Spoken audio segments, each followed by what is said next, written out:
Hello students, जैसा कि आप जानते हैं कि पिछले वीडियो में हमने क्लासिफिकेशन ऑफ पॉलीमर यानी कि बहुलक के वर्गीकरण की बात की थी, जिसमें हमने उसके 3 टाइप पढ़े थे।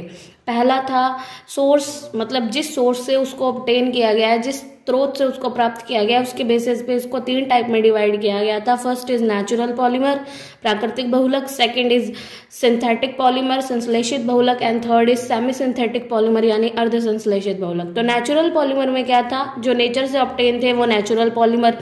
उसके बाद जो पूरी तरीके से लैब में तैयार किए गए थे, ह्यूमन मेड पॉलीमर थे, मानव निर्मित बहुलक थे, उन्हें बोला गया था सिंथेटिक पॉलीमर।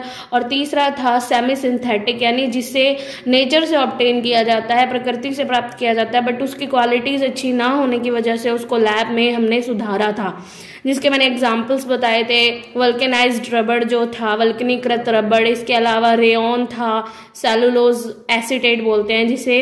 तो इसके अलावा सेकंड टाइप हमने बात की थी मोनोमर्स के टाइप के बेसिस पे, यानी एकलक इकाइयों के आधार पे। तो फर्स्ट उसका था होमोपॉलीमर यानी कि समबहुलक, जिसमें एक ही टाइप के मोनोमर यूज किए गए थे, जैसे पॉलीथीन बनाने के लिए सिर्फ एथीन, पॉलीवाइनिल क्लोराइड बनाने के लिए सिर्फ वाइनिल क्लोराइड। और सेकंड था कोपॉलीमर यानी कि विषम बहुलक, जिसमें एक से ज्यादा टाइप के मोनोमर यूज किए जाते हैं, जैसे ब्यूनाएस में क्या था, ब्यूटाडाइइन प्लस स्टाइरिन, और ब्यूनाइन में क्या था, ब्यूटाडाइइन प्लस नाइट्राइल। तो वो कोपॉलीमर के एग्जाम्पल थे। थर्ड हमने पढ़ा था based on the behaviour of temperature, कि टेम्परेचर के बेसिस पे 2 टाइप में डिवाइड किया गया था। फर्स्ट इज थर्मोप्लास्टिक यानी कि ताप सुनम्य बहुलक। सेकंड इज थर्मोसेटिंग प्लास्टिक यानी ताप दृढ़ बहुलक, जिसमें मैंने बताया था कि थर्मोप्लास्टिक क्या होते हैं, कि जिनको टेम्परेचर देने पर वो पिघल जाएं और उनकी स्ट्रक्चर को बार बार चेंज किया जा सके। जैसे पॉलीथीन, उसको टेम्परेचर देने पे वो पिघल जाती है और उसके बाद उसके हम शेप को बार बार चेंज कर सकते हैं, तो वो थे थर्मोप्लास्टिक। और थर्मोसेटिंग प्लास्टिक क्या था, कि एक बार जिसकी जो स्ट्रक्चर बन गई उसके बाद हम उसकी बार बार स्ट्रक्चर को चेंज नहीं कर सकते थे, जिसका मैंने एग्जांपल बताया था कि हमारे घरों में जो स्विचेस बने होते हैं वो बैकेलाइट के बने होते हैं, और वो एक थर्मोसेटिंग प्लास्टिक है। इसके अलावा अब हम बात करेंगे संरचना के आधार पर, यानी बेस्ड ऑन स्ट्रक्चर। तो स्ट्रक्चर के बेसिस पे 3 टाइप में डिवाइड किया गया। फर्स्ट इज लीनियर यानी रेखीय, सेकंड इज ब्रांच्ड यानी कि शाखित श्रृंखला बहुलक, और थर्ड होता है क्रॉस बॉन्ड जिसमें पाए जाते हैं यानी कि तिर्यकबद्ध जाल बहुलक। तो फर्स्ट क्या है, रेखीय। तो देखो हम जैसे ये बात कर रहे हैं कि एक सिंपल स्ट्रेट चेन है, सीधी रेखा है। अगर मैं क्या करूं, मैं एक सीधी लकड़ी ले लूं और मैं ऐसी कोई 4-5 लकड़ी लेकर उनको एक के ऊपर एक रखूं, तो वो एक दूसरे के ऊपर क्या हो जाएंगी, जमा हो जाएंगी। ठीक है, एक दूसरे के ऊपर इकट्ठी हो जाती है, तो वो होती है लीनियर स्ट्रक्चर की। इनकी एक स्ट्रेट चेन होती है, स्ट्रेट चेन, सीधी श्रृंखला। ये एकलक इकाइयां यानी इनके जो मोनोमर्स होते हैं वो एक दूसरे पर जमा हो जाते हैं। जैसे कि एग्जाम्पल के तौर पर ये एक पेन है, अगर मैं इसके ऊपर एक और पेन रखना चाहूं तो ये देखो, ये दोनों एक दूसरे पे जमा हो गए। ठीक है, जिसकी वजह से इनकी डेंसिटी यानी कि इनका जो घनत्व होता है वो क्या होगा, उच्च होगा, हाई डेंसिटी होगी। और ये मजबूत हो जाएंगे तो इनकी हाई टेंसाइल स्ट्रेंथ यानी उच्च तनन सामर्थ्यता होती है। और जब ये आपस में एक दूसरे पर जमा हो जाता है तो जमा होने से इनका जो मेल्टिंग पॉइंट है यानी इनका जो गलनांक है वो भी बढ़ जाता है। तो कुल मिला के इसमें सब कुछ उच्च होगा, हाई होगा। डेंसिटी की बात करें तो वो भी हाई होगी। अगर टेंसाइल स्ट्रेंथ यानी तनन सामर्थ्यता की बात की जाए तो वो भी हाई होगी। और अगर मेल्टिंग पॉइंट की बात की जाए तो वो भी हाई होगी। क्यों? क्योंकि जब ये एक दूसरे के ऊपर जमा हो गए तो जमा होने से ये क्या होगा, इनको अब अलग करना क्या हो जाएगा, मुश्किल हो जाएगा, इसीलिए इनका मेल्टिंग पॉइंट बढ़ जाता है। तो इसके एग्जाम्पल तुम्हें याद करने हैं, HDPE यानी हाई डेंसिटी पॉलीथीन, उच्च घनत्व पॉलीथीन, PVC, नाइलॉन और पॉलीएस्टर। अब एक होती है LDPE और एक होती है HDPE। LDPE का एग्जाम्पल यानी लो डेंसिटी पॉलीथीन। तो LDPE का एग्जाम्पल जैसे हमारे घर पे जो पॉलीथीन आती है, जो सामान जिसके अंदर लेके आते हैं, वो होती है लो डेंसिटी पॉलीथीन। लेकिन जो हमारे घर में बाकी जो प्लास्टिक की चीजें बनी होती हैं, जैसे कि क्या हो गया, प्लास्टिक का कोई हार्ड मटेरियल हो गया, वो हाई डेंसिटी पॉलीथीन होगा। और अगर कोई जैसे पतली सी पॉलीथीन हो गई या हल्की सी बोतल हो गई, वो क्या होगी, वो लो डेंसिटी पॉलीथीन होगी। तो ये हाई डेंसिटी पॉलीथीन किसमें आती है, लीनियर स्ट्रक्चर के अंदर आती है। अब अगर मैं बात करूं किसकी, शाखित श्रृंखला बहुलक की या ब्रांच्ड चेन पॉलीमर, तो जैसे ये मान लो कि ये एक मेन चेन है और उसमें क्या निकली होती है, ब्रांचेस निकली हुई होती है, शाखाएं निकली हुई होती है, तो उसे क्या बोला जाता है, ब्रांच्ड चेन पॉलीमर। एक एग्जांपल हो, जैसे एक लकड़ी है उसमें कांटे निकले हुए हैं, अगर मैं एक और लकड़ी ले लूं जिसमें कांटे निकले हुए हैं या टहनियों वाली लकड़ी है, तो जब हम उनको एक दूसरे के ऊपर जमा करने की कोशिश करते हैं तो उनके जो शाखाएं हैं, उनकी जो क्या होती है, ब्रांच होती है, वो पास पास आकर उनको जमा नहीं होने देती, इकट्ठा नहीं होने देती, इसीलिए वो एक दूसरे पर अच्छी तरीके से जमा नहीं हो पाते। तो इसके अंदर लिखा हुआ है कि ये जो मोनोमर्स है वो एक दूसरे पर जमा नहीं हो पाती क्योंकि उनकी ये जो शाखाएं हैं वो आपस में अड़ जाती हैं, एक दूसरे के पास पास जुड़ने में क्या करती है, प्रॉब्लम क्रिएट करती है। तो उसके बाद अगर हम देखें तो इनके एग्जाम्पल्स क्या हैं, इनकी प्रॉपर्टीज हो जाएगा कि इसमें जो डेंसिटी होगी वो भी लो होगी, इनके अंदर जो टेंसाइल स्ट्रेंथ यानी कि त्वरण सामर्थ्यता है वो भी लो होगी, और इनके जो मेल्टिंग पॉइंट है वो भी क्या होंगे, लो होंगे, क्योंकि एक दूसरे पर जमा नहीं हो पाते, इसीलिए इनको अलग अलग करना क्या होता है, ईजी होता है। तो इसके एग्जाम्पल आगे जैसे लो डेंसिटी पॉलीथीन, LDPE बोलते हैं इसको, ग्लाइकोजन हो गया, एमाइलोपेक्टिन हो गया। एमाइलोपेक्टिन क्या है, स्टार्च जो होता है उसकी एक स्ट्रक्चर को ही क्या बोला जाता है, उसकी शाखित श्रृंखला को, यानी कि ब्रांच्ड जो चेन वाली स्ट्रक्चर होती है उसको क्या बोला जाता है, एमाइलोपेक्टिन बोला जाता है। नेक्स्ट है क्रॉस लिंक्ड नेटवर्क पॉलीमर यानी तिर्यकबद्ध जाल बहुलक। तो इसकी संरचना ऐसी होती है कि ये बहुत सारी स्ट्रक्चर्स हैं, ये स्ट्रक्चर्स आपस में क्रॉस बंध के द्वारा जुड़ जाती है। ये बीच में जो बंध बने हुए हैं वो क्रॉस बंध है, ठीक है। क्रॉस बंध कौन से बॉन्ड होते हैं, ये एक टाइप के कोवेलेंट बॉन्ड यानी सहसंयोजक बंधी होते हैं। तो जब ये आपस में ऐसे जुड़ जाते हैं तो एक जाल जैसी स्ट्रक्चर बना लेती हैं, एक नेटवर्क लाइक स्ट्रक्चर बना लेते हैं। तो इसे क्या बोला जाता है, इसे तिर्यकबद्ध जाल बहुलक या क्रॉस लिंक्ड नेटवर्क पॉलीमर बोला जाता है। इसकी प्रॉपर्टी क्या होती है कि ये हार्ड हो जाती है स्ट्रक्चर, जैसे बैकेलाइट।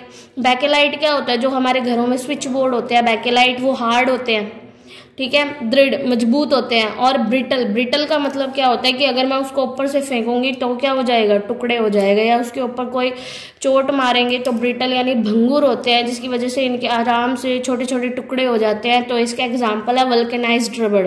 वल्कनीकृत रबड़ में भी यही होता है कि जैसे ये मान लो एक सिंपल चेन है ये, तो इसके बीच में ना हम सल्फर जोड़ देते हैं, सल्फर के साथ एक तो वल्कनीकरण किया जाता है, वल्कनाइजेशन में सल्फर लेकर उसको गर्म करते हैं, तो ये सल्फर आकर बीच में ऐसे क्रॉस बॉन्ड बना लेता है। तो ये वल्कनाइज्ड रबड़ हो गया, बैकेलाइट हो गया। इसके अलावा मेलामीन फॉर्मेल्डिहाइड, जैसे हमने देखा होगा हमारे घरों में जो क्रॉकरी होती है अनब्रेकेबल क्रॉकरी, यानी ऐसी क्रॉकरी जो इजीली टूटती नहीं है, दिखने में लगता है कि वो कांच है पर रियल में वो कांच नहीं होता, इजीली टूटती नहीं है, तो वो क्या होता है, वो मेलामाइन की ही क्रॉकरी होती है। उसके बाद अगर हम बात करें तो नेक्स्ट है हमारा based on molecular forces. Molecular forces पे इसको दो टाइप में डिवाइड किया गया। फर्स्ट इज प्रत्यास्थ बहुलक यानी कि elastomers, and second is fibre यानी कि रेशे। तो प्रत्यास्थ बहुलक यानी इलास्टोमर्स, तो आपने इलास्टिक शब्द पहले सुना होगा। इलास्टोमर्स का क्या मतलब होता है, इनको नॉर्मली क्या बोलते हैं, रबड़ बोलते हैं। मतलब इनको जब हम खींचेंगे तो खींचने पर, वैसे तो इनकी स्ट्रक्चर छोटी होती है लेकिन खींचने पे इनकी स्ट्रक्चर क्या हो जाती है, लंबी हो जाती है। उसके बाद जब उसको वापस छोड़ा जाता है तो वो वापस अपने पुराने वाले स्ट्रक्चर के अंदर आ जाते हैं। तो इसका एग्जाम्पल क्या है, रबड़। हमें इनमें फोर्सेस याद रखना है कि इसमें कौन सा फोर्स होता है, इसमें होता है दुर्बल अंतराण्विक बल यानी कि weak intramolecular forces. Weak forces होने की वजह से जब हम इनको खींचते हैं तो वो वीक फोर्सेस टूट जाते हैं और उसकी जो स्ट्रक्चर है वो खिंचकर क्या हो जाती है, लंबी हो जाती है। इसमें हल्का फुल्का क्रॉस बॉन्ड भी होते हैं। क्रॉस बॉन्ड क्या काम करते हैं कि जब वो खिंचकर लंबी हो गई, जब हम उसको छोड़ेंगे तो वो क्रॉस बॉन्ड ही होंगे जो उसको अपनी पुरानी वाली शेप में लाने की कोशिश करेंगे। तो वैसे इनमें मेन बॉन्ड कौन सा होता है, दुर्बल अंतराण्विक बल यानी कि वीक इंट्रामोलिक्यूलर फोर्सेस होते हैं। एग्जांपल क्या है इसका, नेचुरल रबड़, मतलब जितनी भी रबर्स है, ब्यूना एस वो भी एक टाइप की रबड़ थी, ब्यूना एन वो भी एक टाइप की रबड़ थी, नियोप्रीन वो भी एक टाइप की रबड़ थी। तो जितनी भी रबर्स हैं वो किस में आती हैं, प्रत्यास्थ बहुलक में। हमें इसके एग्जाम्पल्स जरूर याद करने हैं क्योंकि अभी आगे एक क्वेश्चन आएगा वो एग्जाम्पल के ऊपर ही बेस्ड है। नेक्स्ट अगर हम बात करें तो हमारी नेक्स्ट है रेशे यानी कि फाइबर्स। इनको क्या बोलते हैं, नॉर्मली धागा या थ्रेड बोलते होते हैं। इनमें कौन से बॉन्ड होते हैं, इनमें होते हैं हाइड्रोजन बॉन्ड। तो हाइड्रोजन बॉन्ड क्या होते हैं, मजबूत बॉन्ड होते हैं। जो उसमें तो वीक फोर्सेस थे, इसमें क्या है, हाइड्रोजन बॉन्ड एक टाइप का strong van der Waals force होता है। तो इसकी वजह से स्ट्रॉन्ग फोर्स है तो इसका क्या होगा, उच्च तनन। मतलब हम जैसे हमारे कपड़े ही देख ले, हमारे जो फाइबर्स होते हैं वो क्या होते हैं, वो उनके अंदर मतलब हम उनको खींचते हैं तो ऐसे थोड़ी है कि खींचते ही हल्का सा कपड़ा फट जाता है, नहीं, कपड़ा क्या होता है, मजबूत होता है। जो नया नया कपड़ा है उसको खींचने से उसके ऊपर कोई फर्क नहीं पड़ता। तो क्या होता है, इसमें हाई टेंसाइल स्ट्रेंथ होता है, उच्च त्वरण सामर्थ्यता होती है और इनके मेल्टिंग पॉइंट भी हाई होते हैं। तो मेल्टिंग पॉइंट भी याद रखना कि जो फाइबर्स या रेशे होते हैं उनके हाई मेल्टिंग पॉइंट होते हैं, क्योंकि उनमें स्ट्रॉन्ग हाइड्रोजन फोर्स होते हैं। तो हाइड्रोजन बॉन्ड स्ट्रॉन्ग होने की वजह से उनको तोड़ना क्या होगा, मुश्किल, इसीलिए इन्हें क्या होगा, हाई मेल्टिंग पॉइंट वाला बोला जाता है। एग्जाम्पल जैसे टेरिलीन, नाइलॉन, सिल्क, वूल, ऊन हो गया, रेयन हो गया, ये सारे के सारे हमारे रेशे हैं यानी फाइबर्स है। तो इनके एग्जाम्पल्स आप लोगों को अच्छे से पढ़ने हैं। अब एक चीज देखो, पहले क्या था, एनसीईआरटी जो हम बुक्स लगती थी उनके अंदर सिर्फ 5 टाइप का क्लासिफिकेशन था। उसके अंदर क्या किया जाता था, जो थर्मोप्लास्टिक और थर्मोसेटिंग प्लास्टिक है उनको भी इन्हीं के अंदर शामिल किया जाता था फोर्स के बेस पे। तो उस पर एक क्वेश्चन पूछा जाता है, तो हमें ये याद रखना है कि 4 टाइप के अगर हम देखें, सबसे ज्यादा मजबूत बॉन्ड होते हैं थर्मोसेटिंग प्लास्टिक में। थर्मोसेटिंग प्लास्टिक में सबसे मजबूत बॉन्ड है कौन से, क्रॉस बॉन्ड, जो सबसे मजबूत होते हैं, जिसका एग्जाम्पल मैंने बताया था बेकेलाइट की। जब हमारे घर में क्या होता है, कभी फ्यूज उड़ता है तो क्या होता है, उसके अंदर बेकेलाइट है, वो गर्म होकर काला पड़ जाता है लेकिन वो कभी पिघलता नहीं है। तो उसका बहुत अच्छा एग्जाम्पल है, क्योंकि उसमें क्या होते हैं, क्रॉस बॉन्ड होते हैं। अगर हम बात करें फाइबर्स की, तो सबसे दूसरे नंबर पे हाइड्रोजन जो बॉन्ड है उसको माना जाता है ये स्ट्रॉन्ग बॉन्ड होता है। सबसे ज्यादा स्ट्रॉन्ग कौन सा होता है, क्रॉस बॉन्ड। उसके बाद कौन सा होता है, हाइड्रोजन बॉन्ड। थर्ड है क्या, थर्मोप्लास्टिक। थर्मोप्लास्टिक के अंदर जो बॉन्ड होते हैं वो इलास्टोमर्स यानी प्रत्यास्थ बहुलक और रेशो के बीच के होते हैं, मतलब इनसे तो मजबूत और रेशो से कमजोर। ठीक है, तो इनके अंदर मैंने लिखा हुआ है कि इलास्टोमर्स और फाइबर्स के बीच के बॉन्ड प्रेजेंट होते हैं। और सबसे ज्यादा वीक फोर्स किसमें होता है, सबसे ज्यादा वीक फोर्स होता है इलास्टोमर्स में। इनमें वीक इंटरमॉलिक्यूलर फोर्सेस प्रेजेंट होते हैं, दुर्बल अंतराण्विक बल पाए जाते हैं।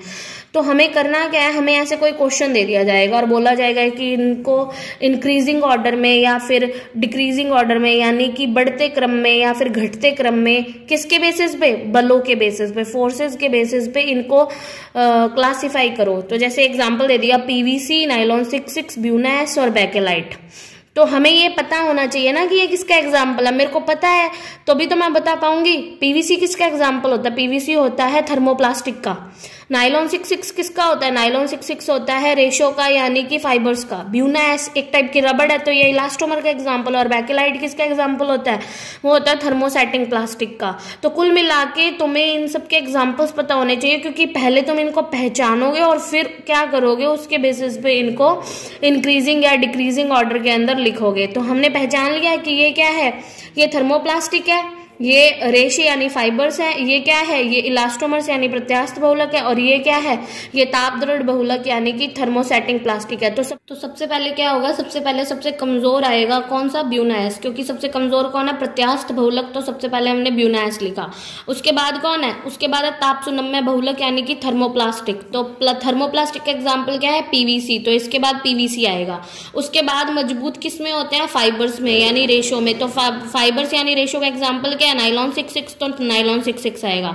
और सबसे ज्यादा मजबूत बॉन्ड होते हैं थर्मोसेटिंग प्लास्टिक में, क्रॉस बॉन्ड होते हैं, इसीलिए सबसे ज्यादा मजबूत का एग्जांपल है बेकेलाइट। क्लियर हो गया। तो इस बेसिस पे हम क्या करेंगे, इसको इंक्रीजिंग या डिक्रीजिंग ऑर्डर में डिवाइड करेंगे। लास्ट हमारा टाइप है किसके बेसिस पे, बेस्ड ऑन पॉलीमराइजेशन प्रोसेस। तो 2 प्रोसेस बताई थी मैंने इसके अंदर, एक तो होती है योगात्मक बहुलकीकरण यानी एडिशन पॉलीमराइजेशन, और दूसरी क्या थी, संघनन बहुलकीकरण यानी कंडेंसेशन पॉलीमराइजेशन। तो मैंने इसमें बताया था कि इसमें जब कोई पॉलीमर बनाते हैं तो जब 2 मोनोमर यानी 2 एकलक इकाइयां जुड़ती हैं तो कुछ भी बाहर नहीं निकलता। ये लिखा हुआ ना कि इसमें कोई भी छोटा मॉलिक्यूल बाहर नहीं निकलता, सिर्फ बॉन्ड चेंज होते हैं। डबल सिंगल में, सिंगल डबल में, डबल सिंगल में, प्लस माइनस में, यानी ये भी एक टाइप का बॉन्ड ही होता है।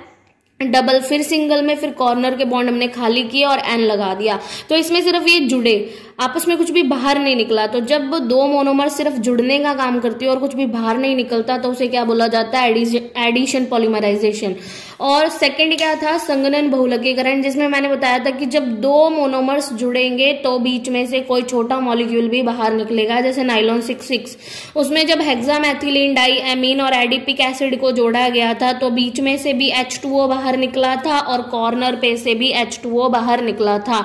तो इस तरीके से हमने देखा कि एडिशन के अंदर सिर्फ जुड़ने का काम होता है और कंडेंसेशन के अंदर जुड़ने के साथ साथ कुछ ना कुछ बाहर भी निकलता है। तो ये हमारा क्लासिफिकेशन ऑफ पॉलीमर बिल्कुल खत्म हो चुका है। 6 टाइप थे, अच्छे से पढ़ लेना। अगर किसी को कुछ समझ नहीं आया तो कमेंट बॉक्स में कमेंट करके आप अपना क्वेश्चन डाल सकते हो। और नई वीडियोस के लिए चैनल को सब्सक्राइब करना ना भूलें। जैसे ही कोई नई वीडियो आएगी तो आपके पास पहले से नोटिफिकेशन उसकी आ जाएगी। ठीक है, धन्यवाद।